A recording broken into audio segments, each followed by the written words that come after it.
얘들 안녕. 자, 오늘은 4월 27일입니다. 그리고 여러분이 수업을 듣고 있는 날은 5월 1일이 될 겁니다. 혹시 어제 쉬는 날 잘 다녀오셨습니까? 어디 좀 여행을 가거나 아니면 가까운 공원에 산책을 가거나 날씨 참 맑죠? 그죠? 4월 27일 오늘 아침 등교할 때 오늘 아침에도 모란꽃을 찍었습니다. 지난번 수업에서 모란 찍은 거 보셨죠? 우리 교정에도 모란꽃이 있습니다. 그래서 오늘 아침에 사진을 찍었더니 일부 꽃은 좀 지기 시작했고 또 새로운 꽃은 몽우리가 펴가고 있고요. 분명히 네이버 백과사전에는 5월달이 피는 걸로 되어 있습니다만은 그러네요. 조금 좀 지구 온난화 때문인가요? 조금 좀 빨리 피기는 하지만 하여튼 지난 시간에 우리는 모란이 피기까지는 이라는 작품을 보았습니다. 그런데 모란이 피기까지는 이라는 작품을 여러분에게 설명하면서 처음에 작가에 대한 설명을 했습니다. 하지만 작품을 이해하는 데 있어서 작가는 크게 상관이 없었죠. 오직 작품 내에 있는 요소를 통해서만 충분히 작품을 이해할 수 있었어요. 이렇듯이 문학 작품을 이해하는 데 있어서 작품 내에 있는 요소로만 갖고도 이해할 수 있고요. 때로는 작품 안에 있는 요소 외에 작가라든지 아니면 그 작품이 만들었던 시대라든지 나아가서는 그걸 받아들이는 독자의 입장에서도 이 작품을 이해하려고 하는 접근이 있습니다. 자, 그거를 우리는 어떤 접근이라 그러냐면 크게 외제적 접근이라고 얘기를 합니다. 다시 말해서 문학을 바라보는 관점에는 크게 두 가지 관점이 있어요. 첫 번째, 문학 안에 있는 요소로만 고민하는 접근과 그 다음에 문학 외를 둘러싼 환경을 고민하는 것이 있는데 문학 내만 고민하는 걸 이제 이 아랫부분 여러분 지금 보이시나요? 예, 이 부분이 바로 내재적 접근이라고 하는 겁니다. 그래서 내재적 접근이라고 하는 것은 오직 작품 안에 있는 요소만 살펴보려고 하는 것 그리고 작품을 둘러싸고 있는 주변을 살펴보는 것을 외재적 접근이라고 합니다. 좀 다시 정리 좀 할게요. 자, 외재적 접근이라고 하는 것은 여러분이 보듯이 작품을 둘러싼 외적인 요소, 작가의 생애, 심리, 사회 상황, 역사적 배경 등등등등 이걸 모든 걸 고민하는 것을 외재적 접근이라고 하고요. 내재적 접근이라고 하는 것은 오직 작품 안에 있는 것만 보는 거예요. 그래서 언어, 문체, 운율, 구성, 표현 기법, 미적 가치 등 오직 작품 안에 있는 요소를 통해서만 그래서 시적 화자를 중심으로 한 예, 중요한 건 여기서 여러분이 고민하셔야 될 거는 시적 화자라는 용어와 작가라는 용어는 구분이 됩니다. 작가는 외재적 접근에서 등장하는 용어고요. 시적 화자는 내재적 접근에서만 등장하는 용어입니다. 그리고 시인과 시적 화자는 분리시켜서 생각하셔야 됩니다. 전혀 다른 존재예요. 시적 화자는 시인이 만들어낸 가상의 인물이라고 보시면 되겠습니다. 그래서 시인은 시적 화자를 통해서 자신의 내면 세계를 이야기해요. 그래서 시적 화자를 이야기하는 것은 내재적 접근, 그리고 시인을 이야기하는 건 외재적 접근입니다. 좀 더 구체적으로 보겠습니다. 내재적 접근은 하나밖에 없지만 외재적 접근은 다시 세 개로 나뉩니다. 자, 그것을 어떻게 나눌 수 있냐면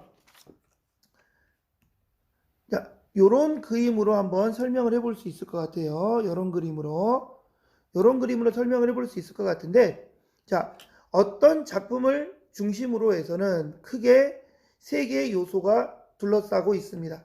첫 번째, 작가가 있어요. 작가가 있습니다. 그래서 도대체 이 작품을 쓰는 데 있어서 작가의 어떤 생각이 반영되어 있는가를 살펴보는 것. 이런 것 갖다가 작가가 표현한다 그래서 표현론적 관점 이렇게 얘기합니다. 사실 여러분이 이 용어를 아실 필요는 없습니다. 아시겠죠? 작가의 관점에서 바라보는 것. 그죠? 시인, 작가, 저자의 입장에서 이 작품을 바라보는 겁니다. 그래서 저자의 어떤 부분이 또는 저자의 어떤 생각이 어떤 저자의 의도가 이 작품 안에 반영되어 있는가라고 하는 것을 생각하고 감상하는 것이 표현론적 관점, 작가의 입장에서 바라보는 관점 이렇게 이해하시면 되겠습니다. 또 하나 자 그런데 이 작품이 그냥 나온 것은 아니다. 이 작품을 둘러싸고 있는 현실이 존재할 것이다. 그래서 작품을 둘러싸고 있는 현실 이 작품이 만들어질 때의 시대 상황을 고려해서 적는 것을 갖다가 소위 그 시대를 반영한다. 반영론적 관점 이렇게 이해하시면 되겠습니다. 그래서 자, 이 작품이 만들어진 시대는 어떤 시대였고 어떤 사회문화가 있었고 어떤 계층이 있었고 어떤 규율이 있었고 그런 것에 대한 이야기가 작품에 담겨 있다면 반영론적 관점을 통해서 이해하시면 좋을 것 같습니다. 자, 그 다음 독자 입장에서 생각해 보는 게 있습니다. 독자 입장에서. 그러면 자, 이 작품이 쓰여진 시기가 달리 21세기를 살아가고 있는 오늘날의 여러분에게 있어서 독자에게 있어서 이 작품은 어떤 의미로 다가오는가? 아시겠죠? 그러니까 1000년 전, 2000년 전, 그냥 가깝게는 10년 전, 5년 전 분명히 작가는 어떠한 의도를 가지고 독자가 이렇게 읽어주기를 바랬을 수도 있겠지만 독자 입장에서는 내가 처해 있는 위치 그리고 입장 그리고 사회적 환경 그렇죠? 그리고 그 읽는 시간과 어떤 의도에 따라서 동일한 내용이라 할지라도 다르게 인식할 수 있다는 겁니다. 이런 관점에서 작품을 이해하는 것을 독자의 어떤 효용, 어떤 쓸모가 있고 얼만큼의 의미가 있느냐라는 의미에서 효용론이라고 얘기합니다. 여러분 이 용어는 모르셔도 된다고 얘기했어요. 그냥 간단히 독자 입장에서 바라보는 것. 그래서 독자가 이 작품을 통해서 무엇을 느꼈다, 무엇을 알게 되었다, 무엇을 생각하게 되었다. 이렇게 표현하게 됩니다. 그리고 나머지 하나, 오직 작품 안에서만 보는 것. 작품 안에서 보는 것. 그래서 작품에게 딱 절대값을 씌우고 더 이상 이런 걸 딱 씌우는 겁니다. 그래서 이런 걸 절대론적 관점이라고 이야기를 하는데요. 좀 더 자세한 설명은 다시 좀 살펴보겠습니다. 그래서 표현론적 관점이라 그랬는데 표현론적 관점은 작품을 이해하기 위해서는 누구를 고민한다? 작가를 고민한다라는 얘기입니다. 작가. 자, 그래서 작가의 어떤 창작 의도, 그 다음에 뭐 가족관계라든지 성장 배경, 학력, 교우관계 또는 취미, 사상, 종교 등에 대해서 확인해 보는 겁니다. 아, 작가가 이런 세계였기 때문에 또는 이런 환경이었기 때문에 이런 시를 썼을 수밖에 없겠구나. 예를 들어서 님의 침묵 같은 경우 만해 한용운 선생님은 스님이었지. 그러면 이 작품에 나와 있는 님은 작가가 스님이니까 부처라고도 볼 수 있겠네? 라고 생각을 하는 겁니다. 아시겠죠? 자, 두 번째. 자, 반영론적 관점이라고 하는 거 있었어요. 반영론적 관점이라고 하는 것은 이 작품이 그 시대의 어떤 현실을 어떻게 반영했느냐. 다시 님의 침묵 같은 경우는 만해 한용운 선생님이 쓰셨을 당시가 일제강점기. 그러면 여기에서 님은 아마도 그 시대의 모든 사람이 바랬던 독립 또는 광복, 국가, 조국이라고 생각할 수 있지 않을까라고 생각하는 겁니다. 무슨 의미인지 아시겠죠? 자, 그 다음 효용론적 관점이 있습니다. 자, 효용론적 관점이라고 하는 것은 일단 독자에게 어떤 느낌으로 오느냐라고 하는 건데요. 그것은 여러분 역시 님의 침묵을 바라봤을 때 혹시 그러면 여러분의 마음속에 님은 누구인가? 그리고 그 님을 떠올리면서 읽었다라 그러면 효용론적 관점이 되겠습니다. 그래서 자, 나는 어떠한 감동을 받게 되었는데 그 감동은 어떤 요소를 통해 내가 이러이러한 것을 느꼈어. 이런 것들을 고민하는 것이 그리고 이런 관점으로 이해하는 것이 효용론적 관점이라고 하는 거고요. 여기까지 외주적 관점이었습니다. 자, 절대론적 관점, 내재적 관점이라 그랬는데 작품을 이해하기 위해서는 모든 요소는 어디에 있다? 이미 작품 속에 있다. 그래서 작품 속에 있는 비유적 표현, 운율, 그 다음에 시적 화자의 태도, 어조, 이런 것들을 고민하면서 작품을 감상하는 것이 내재적 관점입니다. 그래서 작품 속에 있는 언어, 다시 말해서 비유, 상징, 이미지 등 이런 것들이 어떻게 조화롭게 되어 있느냐를 고민하면서 감상하는 게 내재적 관점이고요. 님의 침묵을 얘기를 들면 님의 침묵에 있어서는 시적 화자는 님으로 생각하고 있죠? 그러면 뭐라고 볼 수 있을까요? 어떤 연인, 그죠? 사랑하는 연인으로 생각해 볼 수 있을 겁니다. 이렇듯이 하나의 작품을 이해하더라도 작가의 관점에서 보느냐, 독자의 관점에서 보느냐, 그 시대를 둘러싸고 있는 환경을 볼 것이냐, 아니면 그 작품만 볼 거냐에 따라서 그 시가 갖고 있는 의미는 다양하게 해석될 수 있다는 겁니다. 그래서 지난 시간에 우리는 모란이 피기까지는 이라는 시에는 그냥 내재적 관점으로만 보았어요. 오직 시적 화자의 생각만 읽어가려고 했었습니다. 하지만 오늘 배울 도굴차고는 일단은 내재적 관점에서 볼 겁니다. 참, 여러분이 공부하실 때 있어서 기본적으로 모든 문학작품은 내재적 관점에서 보는 게 일단 첫 출발입니다.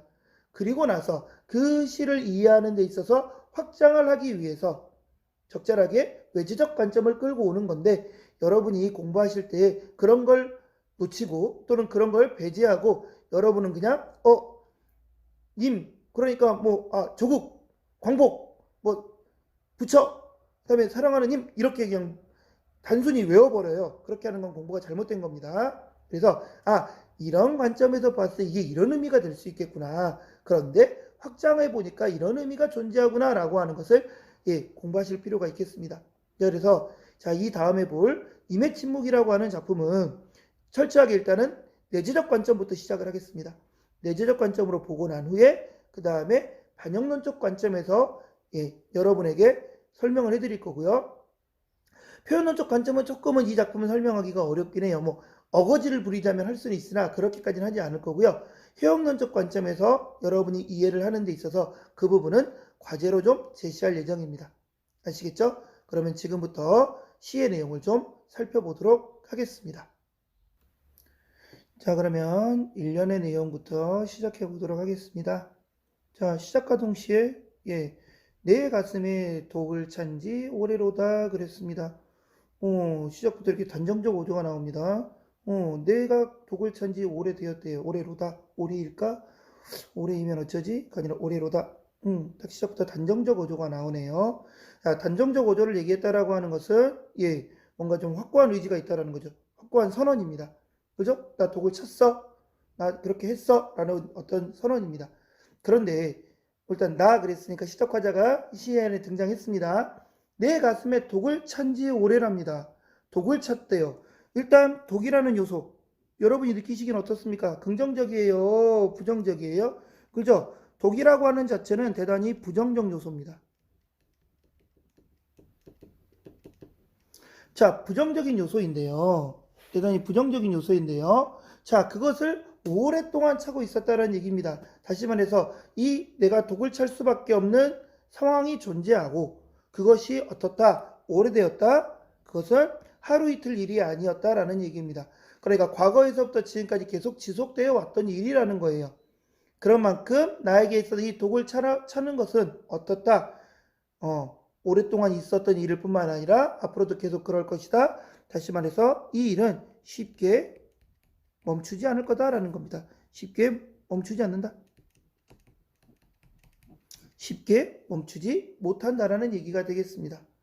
자, 그러면 도대체 이 시적 화자에게는 어떤 일이 있을까요? 독을 찰 수밖에 없는 환경이 나왔다라는 얘기죠. 그게 설명이 안 되면 안 되는 겁니다. 자, 그러면 그것은 뒤에 나올 거니까 좀 그때 가서 볼 수 있도록 하고요. 자, 내 가슴에 독을 찬지 오래로다.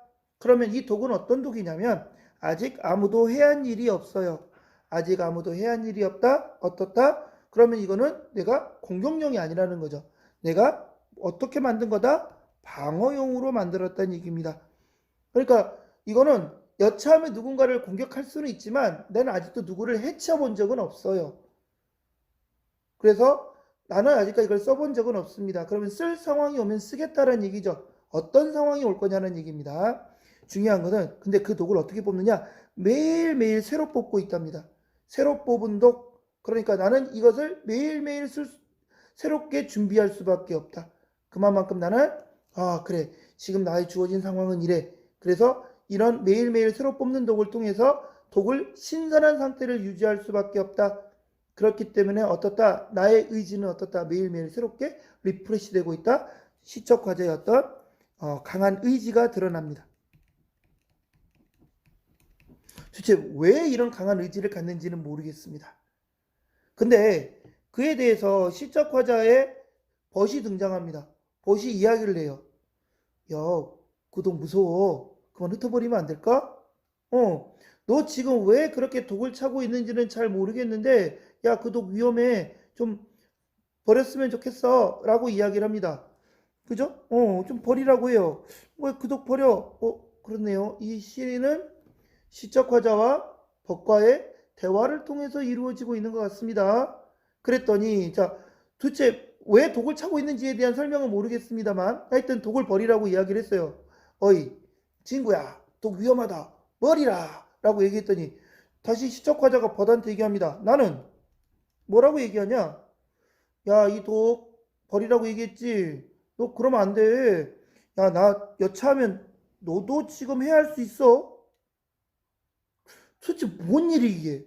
친구가 야, 독 위험하다, 버리라 라고 얘기했더니 야, 조심해. 나 이거 여차하면 나 너도 좀 공격할 수 있는 거야. 나 그만큼 나 이 독을 찬 거 쉽게 포기하지 않을 거야. 라고 하면서 이 독을 찬 행위에 대한 어떤 의지가 확고함을, 그죠? 시척화자의 의지가 확고하다는 사실을 우리는 확인해 볼 수 있겠습니다. 도대체 그럼 왜 이렇게 의지가 확고하냐? 그거는 뒤에서 확인해 볼 수 있겠고요. 자, 이렇게 대답하자 친구가 다시 한번 얘기합니다. 잠깐 일단까지요. 1년에서는 일단 어떤 내용이 나와 있냐면 벗과 대화의 내용이 나와 있습니다. 벗과 대화를 하죠. 친구가 독 버리라 그랬더니 나 이거 하루 이틀 지금 이렇게 한 거 아니야. 매일매일 신선한 독이야. 나 이거 누구 공격하려고 하는 건 아닌데 언제든지 갖고 있어야 될 독이야. 네가 버리라고 한다고? 나 여차하면 너한테도 쓸 수 있어. 나한테 이런 말 하지 마. 도대체 뭐기 때문에 이렇게 시척화자는 대단히 의지적이고 심지어는 친구인 범마저도 여차하면 그렇게 적으로 할 수 있을 만큼 그렇게 위협적으로 얘기하고 있을까요? 하여튼 거기에 대해서 이제 친구가 다시 한번 조언을 합니다. 뭐라고 얘기하느냐? 야, 독 안 차고 살아도 네가 그렇게 뭔지 모르겠어요. 누구와의 어떤 대결의식을 갖고 있는 거죠. 그죠? 대결의식을 갖고 있는 것 같습니다. 근데 그런 대결의식을 갖고 있지 않아도 독 안 차고 살아도 네가 어떤 대결의식이 없다 할지라도 네가 대결의식을 꼭 가질 필요가 있겠니? 그런 대결의식 갖지 말아라. 화면이 작네요. 야, 그렇게 너가 대결의식을 갖지 않아도 너 나 마주 가버리면 우리가 죽으면 그 죽고 난 이후 어떻게 되느냐? 억만 세대가 살 거야. 그렇죠. 수많은 우리의 후손들이 이렇게 살아갈 겁니다. 이제 그 뒤에 뭔 얘기 있을 것 같아? 없어. 억만 세대가 지나고 그 뒤에 잠자코 흘러갈 거야. 그죠? 아무 일 없을 거야 라는 얘기입니다. 그냥 시간이 흘러갈 거야. 시간이 흐르면 어떤 일이 일어나냐고? 나중에 이 땅덩어리, 이 조선이라고 하는 땅덩어리인지 모르겠지만 그게 결론적으로 사람이 살고 살다 보면 모질라질 거야. 어떻게 되냐고? 달아 없어진다? 달아 없어진다? 그러고 나면 어떻게 될 거냐고? 이 땅이 모래알이 될 거야. 흔적도 없이 사라질 거야. 그죠? 이만한 우리의 땅덩어리가 이만큼의 모래알이 될 거야. 그래, 덧없어질 거야. 응? 덧없어질 거야. 허무하게 될 거야. 그래서 결론 뭐? 허무한디? 그래, 허무해져. 우리 인생 그냥 허무할 거야. 그래서 이 시척화자의 친구는 이러한 허무에 대한 어떤 이 허무함을 동조를 하고 있는 겁니다. 그러니까 야, 어떻게 네가 아무리 지금 네가 뭐에 대해서 싸우고 있는지는 잘 모르겠는데 그 위험한 독을 네가 갖고 있는데 그렇게 대결해서 뭐 할 건데, 그렇게 누구하고 이렇게 싸워서 뭐 할 건데, 독을 차서 뭐 할 거야. 우리 그냥 인생 허무하잖아. 그렇게 치고받고 싸울 필요가 뭐 있겠니? 우리 적당히 이 세상과 타협하고 살자. 그죠? 우리 이 세상과 적당히 순응하고 살자. 적당히 타협하고 살자라고 얘기합니다. 그러니까 친구의 태도는 어때요? 현실에 순응하고 있는 겁니다. 이 허무적인 현실에 대해서 순응하고 있는 존재예요. 아시겠죠? 자, 그래서 이 안에서는 지금 시척화자를 향해서 화자를 향한 것에 충고가 있었습니다. 야, 너 그렇게 힘들게 살지 마. 꼭 그럴 필요 있어? 라고 얘기했더니 드디어 3년에서 내가 왜 그러면 독을 찰 수밖에 없었는지에서 얘기합니다. 뭐 이런 거 좋아하죠. 감탄사. 영탄법. 그죠? 자, 보겠습니다. 내 세상에 태어났음을 원망 않고 보낸 어느 하루가 있었던가 허무한디 그랬습니다. 그래, 허무한 거 나 동의해. 허무한 거 동의해. 그죠? 이 삶이 허무하다라고 하는 거에서 일정 정도 동의합니다. 자, 여기서 여러분이 좀 아셔야 될 용어가 있어요. 자, 모든 작품에는 어떤 작가가, 모든 작품에는 그 작품 속에서의 어떤 현실이 존재합니다. 어떤 가상의 현실이 존재해요. 그래서 작품에서는 어떠한 현실이 존재합니다. 어떤 현실인지는 모르겠어요. 이 작품에서는 아직까지 소개하지 않았습니다. 하여튼 아직까지 어떤 현실인지는 모르겠으나 시적 화자가 처해 있는 현실이 뭔지는 모르겠지만 주어진 현실이 있습니다. 자, 그 현실에 대해서 등장인물은 인식을 해요. 현실 인식을 합니다. 그죠? 자, 벗도 허무하다라고 인식하고 있고, 그죠? 그 다음에 시적 화자도 허무하다라고 인식을 하고 있어요. 그래서 두 친구 모두 다 허무함이라고 하는 공통적인 인식을 하고 있습니다. 문제는 차이가 하나 있어요. 벗은 어떤 현실 인식, 대응 방식이라 그러는데요. 그런 대응 방식에 있어서 벗은 어떤 태도를 취합니까? 순응하자. 적당히 타협하자. 라고 하는 태도를 취합니다. 하지만 시적화자는 조금 다른 태도를 취하고 있는 거예요. 시적화자는 어떤 태도를 취하느냐? 시적화자는 자, 허무한 건 맞아. 허무한 건 맞지만 나는 그런데 다르게 대응할 거야. 어떻게 대응할 거냐? 자, 그 다음 단어, 중요한 단어가 나옵니다. 허나. 자, 여기에서 시적 화자는 시상을 전환합니다. 시상을 전환해요. 그래, 이 세상 허무한 거 맞아. 그렇다고 해서 이런 허무적인 삶에서 계속 있어야 돼? 아니야, 나 이거 벗어날 거야 라고 얘기합니다. 나 여기서 이렇게 살고 있지 않아. 나 이런 허무한 삶의 태도에서 벗어날 거야. 왜냐고? 그럼 지금 어떤 현실인지 내가 설명해 줄게. 자, 나한테는 어떤 현실이냐면, 자, 이속 동의할 거야. 앞뒤로 덤비는 이리승냥이가 존재해. 그죠? 분명 이게 아마도 시적 화자와 대립하는, 그죠? 시적 화자와 대립하는 존재가 될 것 같습니다.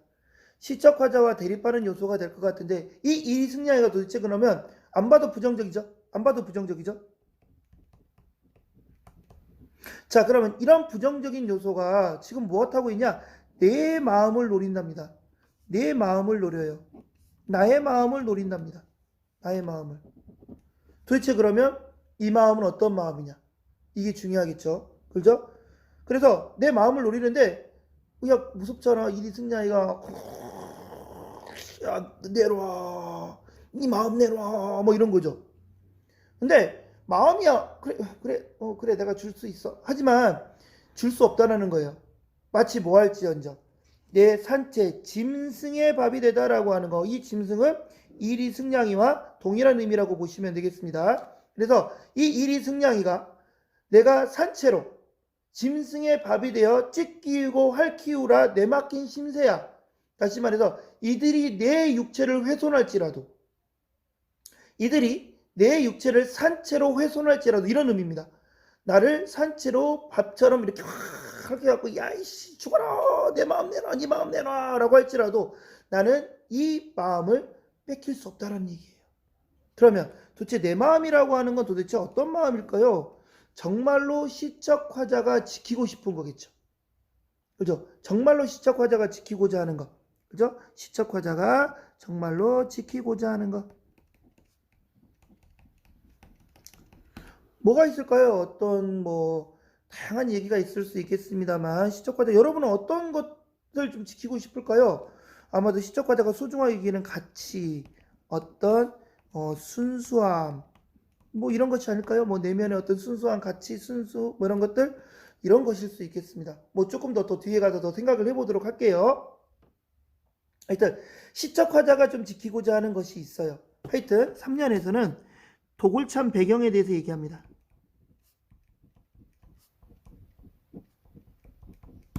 내가 독을 찰 수밖에 없는 거, 이리와 승냥이, 소위 짐승들이 내 마음을 노리고 있기에, 그리고 나는 내 몸을 포기할지언정, 내 육체적인 고통이 있다 할지라도, 니들이 나를 핥을지라도 나는 이거 포기 못해. 그래서 나는 어쩔 것이냐, 다시 한번 다짐을 합니다. 다시 결의에 찬 다짐을 해요. 어떤 걸 얘기하느냐, 그래, 나는 이 독을 차고 선선히 가리라. 선선히 성질이 시원하고 쾌활하게 가다라는 얘기인데요. 여기에서는 어떻게 간다? 예, 흔들리지 않고 의연하게 간다는 얘기가 되겠습니다. 의연히 가리라. 당당히 가리라. 나 당당히 갈 거야. 당당히 갈 거야. 뭔 말이라? 의지적인 어조죠. 그죠? 예, 남성적 의지적 어조를 사용하고 있습니다. 나는 독을 차고 선선히 가리라. 마감날, 그렇죠? 이 세상이 끝나는 날, 그죠? 마감되는 날, 삶의 마지막 날. 마지막 날, 나는 뭐라도 건지기 위해서, 내 외로운 혼이라도 건지기 위해서. 이 말은 무슨 말입니까? 이 세계가 모든 것이 사라진다 할지라도 그 마지막 순간만이라도 내 육체를 포기하고서라도 무엇만은 좀 남기고 싶다라는 겁니까? 내 영혼. 근데 외롭대요. 그러니까 아무도 지금 동의해 주고 있지 않아. 동조하고 있지는 않지만, 예, 갑자기 또 문자가 왔네요. 미안해요. 예, 또 옵니다. 계속 올 것 같은 불길한 느낌이 드는데요.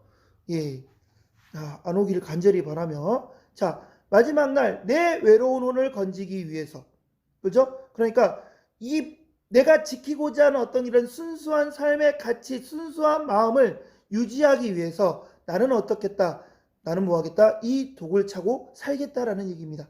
다시 말해서 저 이리 승냥이와 뭐하기 위해서, 대결하기 위해서, 그들에게서 내 외로운 영혼, 내 순수한 마음을 뭐하기 위해서, 지키기 위해서 어쩔 수밖에 없다. 나는 이 독을 차고 갈 수밖에 없다. 그래서 나의 결의, 사연에서는 시척화자의 결의가 등장합니다. 예. 시척화자가 되겠죠? 시척화자의 결의가 나타납니다.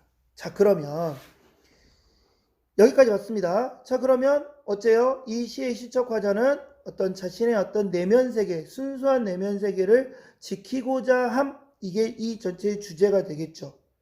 그런데 조금 이해하기가 어렵죠. 그죠? 그래서 이 시가 쓰여진 시대적 배경을 이제는 뒤집어 씌울 수밖에 없어요.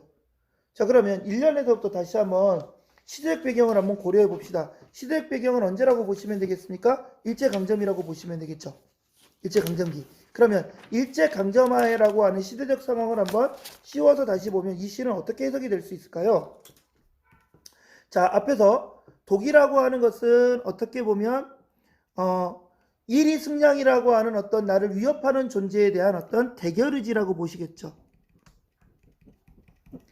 대결의지라고 볼 수 있겠고, 또 하나 어떤 뒤에 보면 어떤 허무적인 삶의 태도와 반대되는 요소로서, 그죠?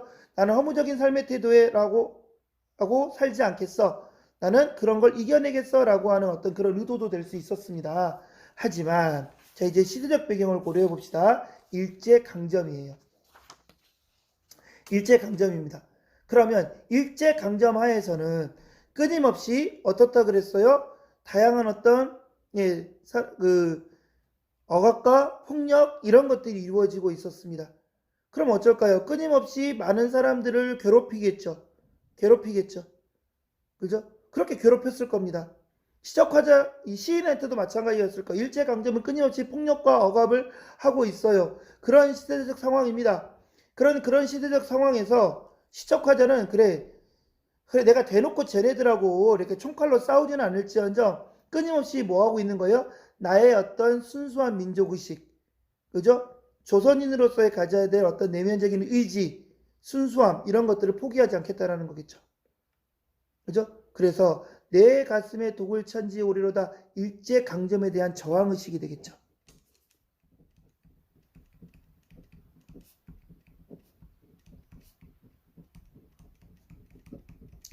일제에 대한 저항 의지가 될 겁니다. 일제에 대한 저항 의지가 될 거예요. 그리고 아직까지는 그걸 써본 일이 없습니다. 그죠? 그렇지만 나는 그러한 어떤 의지를 매일매일 새로 뽑을 수밖에 없습니다. 강한 의지, 흔들림 없어요. 절대 나는 흔들리지 않을 겁니다. 그런데 벗은 이야기합니다. 야, 뭐또 흩어버려 라고 이야기를 해요. 그렇다고 하는 것은 일단 나의 친구예요. 이 벗을 일제강점이라고 생각하시면 안 됩니다. 왜냐면 일제강점이라 그랬으면 이미 시작부터 뭐예요? 니는 나의 적이다. 저리 가라. 독 죽어라. 뭐 이렇겠죠. 근데 나에게 친구긴 해. 그죠? 나하고 동일한 어떤 구석은 있어. 뭐 당대의 지식인. 근데 지식인인 지식인인데 주어진 현실에 대해서 저항을 해요? 저항하지 않아요? 저항하지 않죠? 그렇기 때문에 이 벗은 어떻게 보면 무기력한 지식인이라고 볼 수 있겠습니다. 대단히 무기력한 거예요. 그죠? 어떻게 보면 우리가 오늘날에도 지식인을 높게 평가하는 이유 중에 하나는 지식인은 아는 게 많아서 높게 평가하는 것이 아니라 그 아는 바를 뭐 할 수 있는 존재라 많이 알기 때문에 그 아는 바를 옳고 그름을 판단할 수 있고 그 옳음에 따라서 뭐 할 수 있기 때문에 실천하고 행동할 수 있기 때문에 그래서 실천하는 지식인, 행동하는 지식인을 우리가 높게 평가하고 훌륭하다라고 이야기를 하는 겁니다. 그 알고 있는 지식을 자신의 영위, 자신의 어떤 부귀영화를 위해서 쓰는 사람을 우리는 잘못됐다라고 이야기하고 비판하는 것.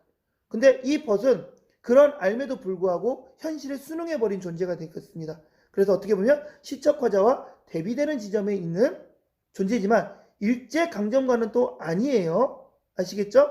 그렇게 이해하시면 되겠습니다. 자, 그 벗은 흩어버려라. 그런 어떤 일제에 대한 대결의식 버리라고 얘기합니다. 그러자 얘기합니다. 야, 너 나한테 그런 대결 의지를 버리라고 한다고? 너 그러면 나는 그 대결 의지를 버리라고 하는 너를 위협할 수 있어. 그러니까 친구일지라도 자신의 대결 의지를 꺾는 존재는 나는 일제라고 동일하게 간주할 수도 있다는 얘기입니다. 무슨 의미인지 아시겠죠? 그러니까 나는 일제는 일단 나에게 적이야. 그런데 동시에 나에게 적은 어떤 존재도 나에게 적이 될 수 있다? 나의 어떤 대결 의지, 나의 어떤 일제에 대한 저항의식을 꺾으려고 하는 자도 나는 적으로 간주할 수 있어. 이런 이야기가 되겠습니다. 이해되시죠?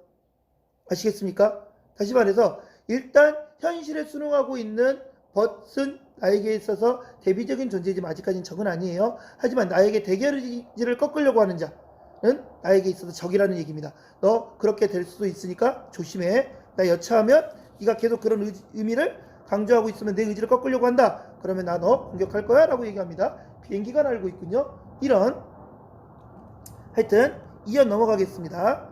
자, 그러면 이렇게 친구가 얘기하죠. 네가 굳이 꼭 그렇게 대결해야만 해? 네가 꼭 그렇게 일제에 저항을 해야만 해? 네가 그렇게 대결 의지를 갖지 않아도 시간이 흐르면 억만 세대가 지나갈 거고 억만 세대가 지나가서 시간이 흘러가 버리면 우리도 죽을 것이고 죽고 나면 이 땅이 어떻게 될 거야? 모래알이 돼버릴 거야. 결론적으로 아무것도 안 남게 되는 거 결국 뭐야? 허무할 거야. 그런데 네가 독을 쳐서 뭐 할 거냐고 그냥 수능하고 타협하면 되지 라고 충고를 합니다. 거기에 대해서 시적화자는 뭐 하는 거예요? 너 지금 내가 그렇게 할 수밖에 없는 이유 잘 몰라? 내가 한 번 더 얘기할게. 그래, 나 허무한 거 동의해. 허무한 거 맞아. 나 거기에 동의한다니까? 하지만 그래, 네가 지금 우리의 주어진 현실에 대해서 허무하다라고 해. 현실이 있었죠? 현실은 뭐 했어요? 이리와 승냥이가 무엇하고 있죠? 내 마음을 노리고 있죠? 내 마음을 노리고 있습니다. 소 이리와 승냥이 누구? 짐승. 이 짐승들이 내 마음을 노리고 있는 현실이에요. 그런 것 사실이야. 그래, 이 인생이 허무한 건 맞아. 하지만 우리가 인생에 허무하다고 해서 이렇게 있을 거야? 아니. 비록 이리와 승냥이. 그럼 이리와 승냥이는 누구를 의미할까요? 일제강점이 되겠죠. 아니면 일제강점에 순응했던 어떤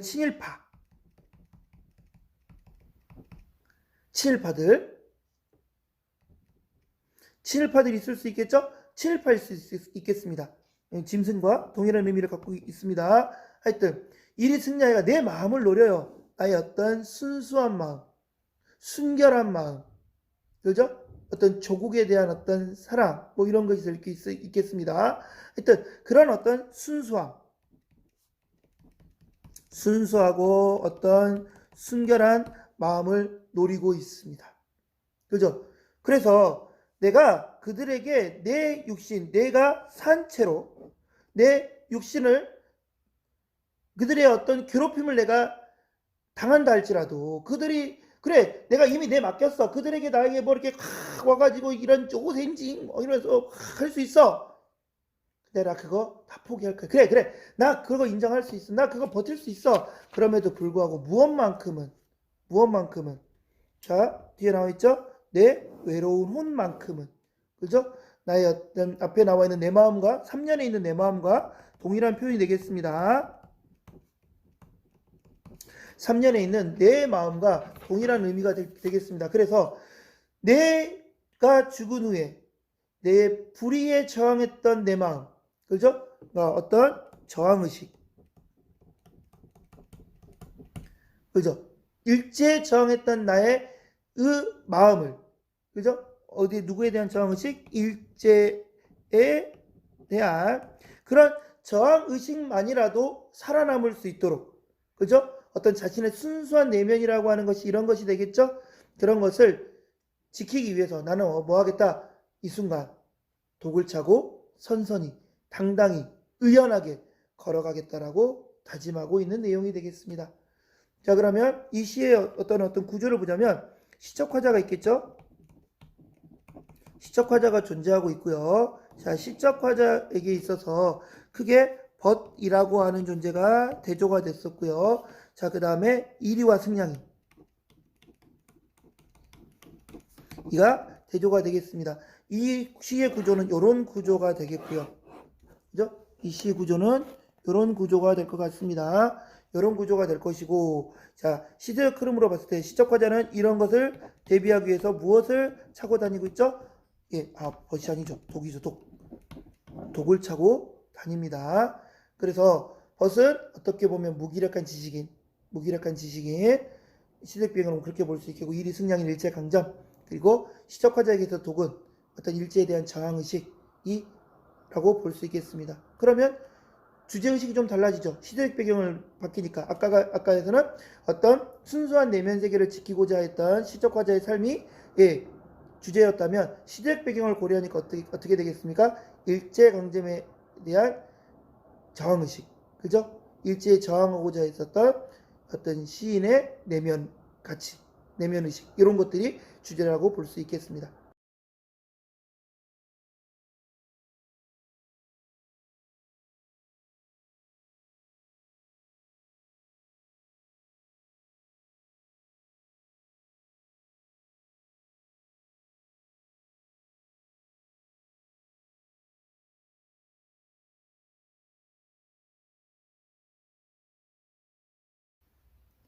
자, 윗부분의 시 내용은 앞서서 설명드렸고요. 자, 이제 이해와 감상 보겠습니다.